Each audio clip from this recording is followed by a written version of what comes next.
had to grab him by the arm and go, no, over here. And he turned around, over here.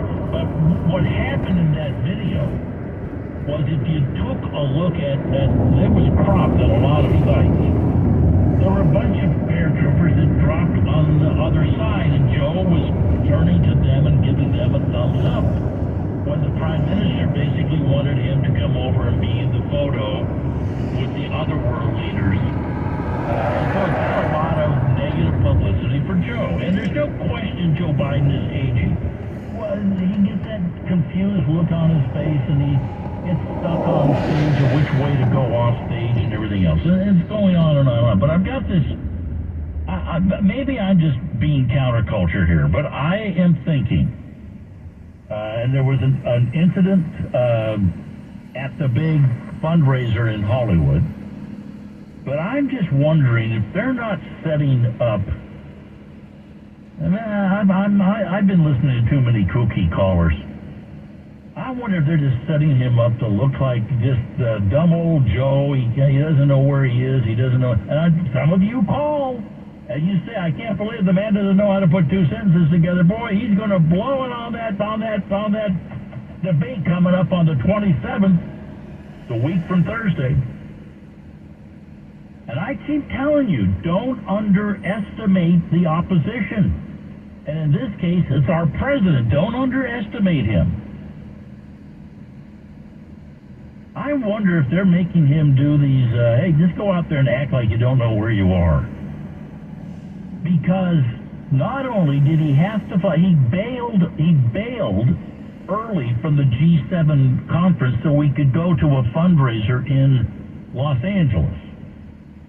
No, he didn't stick around for the whole G7. He left.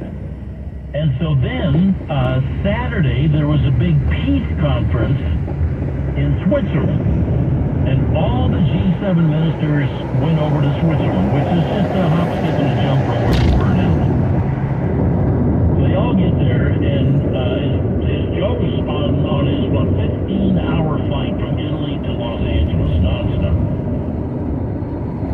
So he gets to Los Angeles. Meantime, they said, "Hey, Vice President Kamala, you go to the big peace conference in Switzerland."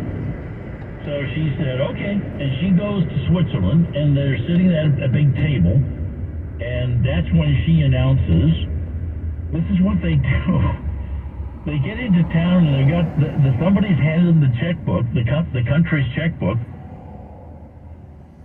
I thought we just gave a bunch of money to Ukraine. So Kamala Harris announces in front of everybody, and we are giving you $1.5 billion for something for Ukraine, for peace. Meantime, the evil Vladimir Putin, he says, "Hey, I got a deal for you. I've got a peace idea." "What is it, Vlad?" "Well, you just give us all the land that we've already conquered in Ukraine, and tell us that you won't mess with Crimea, and you'll sign it that belongs to us." And I don't know what else, but anyway, he offered a peace deal. Basically, let us keep what we've conquered, and you keep the rest, and tell us that Crimea is ours. Zelensky said, "No way, Jose." But it was a peace. In other words, there's a crack that maybe Putin's getting tired of going nowhere, because things, we'll get to that in Ukraine, things are basically stalemate. I know one side kills a bunch of the others for a while, and the other side kills the other side for a while. They're going back and forth. Meantime, Joe cut out early, got on Air Force One, 15-hour flight from Italy nonstop to Los Angeles, gets in Saturday morning at the crack of dawn. I don't know why he had to leave early, because nobody's doing anything on Saturday. I'm sure he probably went and took a nap. So they had the big fundraiser at the Peacock Theater in downtown Los Angeles. And it was full of celebs and all that sort of stuff. The Hollywood crowd was there. And that's fine. They always show up for the Democrats. That's what they do. The event was Jimmy Kimmel on stage with Joe Biden and Barack Obama.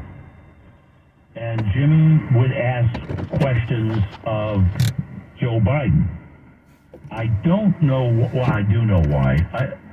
Usually,